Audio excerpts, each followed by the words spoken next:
Hello guys! Hello! This is for Sagittarius. Sagittarius, welcome dito sa aking channel, Kapalaran 888. Welcome! Alamin natin Sagittarius kung anong messages, vibration, gabay, energy para sa inyong lahat. Money career, financial reading for the year 2026. Okay, first card natin is High Priestess, Sagittarius.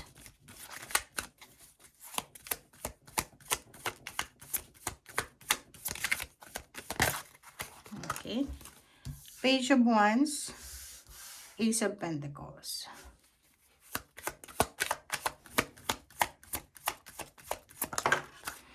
Okay, next is the Emperor and King of Swords. Sagittarius. Okay. Alright, so the Moon and Knight of Swords. Sagittarius. Alright, guys. Nakikita ko sir dito Sagittarius na marami kang plano, sekretong plano para sa future mo, ang posibleng sisimulan mo this year. Financially siya. Kasi kung makikita mo dito, tingnan mo. High Priestess and Adventurer. So, pwedeng may pinaplano kang pagta-travel, pangingibang bansa, paglilipat ng bahay, yon, pagre-relocate, ang posibleng gawin mo this year of 2026. Yung Page of Wands dito, nakikita natin na meron ditong childhood trauma siguro. Meron kang childhood trauma na posibleng mahi-heal siya this 2026. Etong adventure na to, dun sa mga Sagittarius na matagal na kayong nag-a-apply ng visa, international, for travel, isa sa mga habits nyo, isa sa mga hobby nyo, ang posibleng magiging rason para makapunta ka ng ibang bansa na hindi mo kailangan mag-exert ng effort. So, ano yung ibig sabihin yan?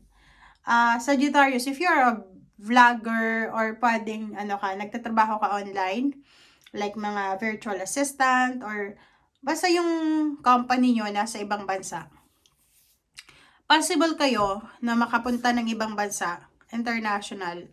It's because of kung ano man yan na trabaho nyo ngayon sa Pilipinas or kung nasaan ka man na sulok ng mundo. So, ibig sabihin niya, there's so much opportunities, new beginnings, Ace of Pentacles. Ang dami-daming financial opportunities ang naghihintay sa'yo, Sagittarius. This year, same with Aries. Pareho yung energy nyo na sobra-sobra yung motivation nyo. Makukuha nyo ulit yung confidence na nawala sa inyo. Isang direksyon ang posibleng ituturo talaga sa inyo ng universe. Eto, doon ka dapat pumunta. Plus, meron ditong Knight of Swords, sinasabi na action-oriented. Kailangan mong gawin kung ano ito.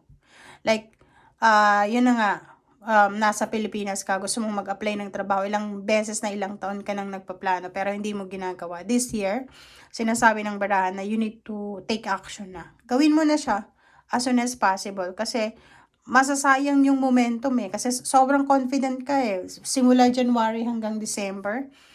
Sobrang, anong tawag doon? Gigil na gigil ka.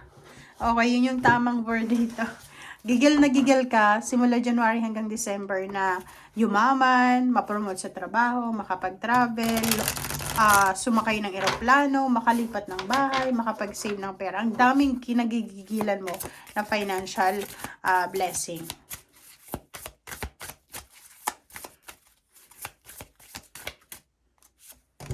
Okay, Parrot Spirit, watch your words. Yun lang, sa taong ito, lalo na sa pera, you need to be patient, okay? Maging mapasensya ka sa paghahawak ng pera sa taong ito. So, masyado ka bang madaldal, Sagittarius?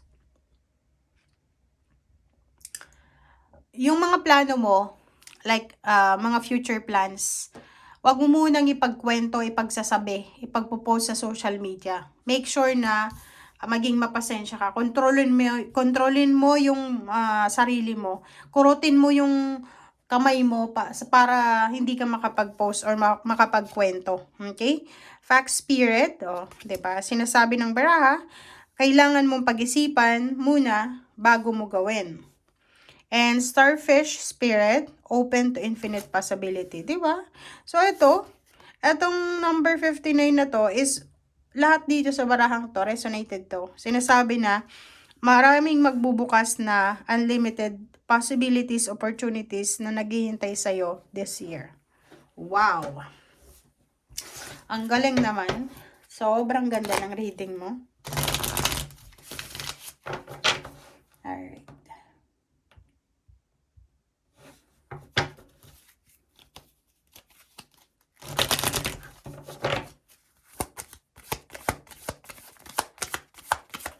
Tingnan natin.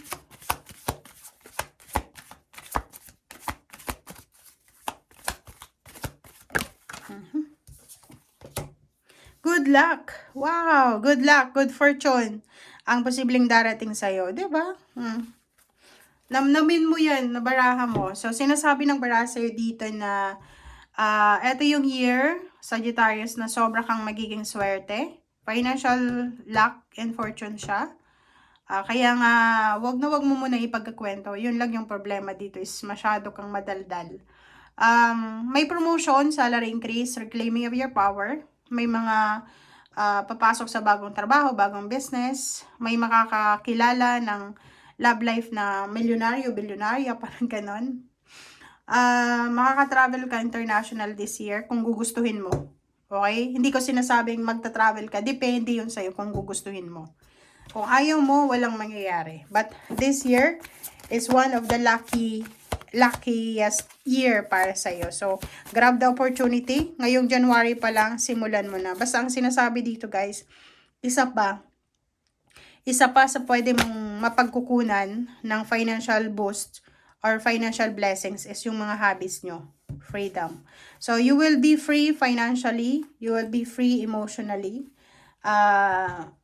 Because of financial success na to, marami kang magagawa simula sa taong ito. Hindi lang this year, Ito na yung start ng freedom mo. So, habang nanonood ka sa ngayon, after mong manood, mag-isip ka. You need to realize, mag-meditate ka. Ano ba yung talent ko? Or hidden talent, or hidden skill mo na pwede mong pagkakitaan online, sa internet, pwede mong pagkakitaan dyan sa bahay nyo. Basta kailangan mong isipin yan. Okay? Thank you guys. Kasi yan yung pwedeng magdala ulit sa'yo ng blessings. Thank you. Bye!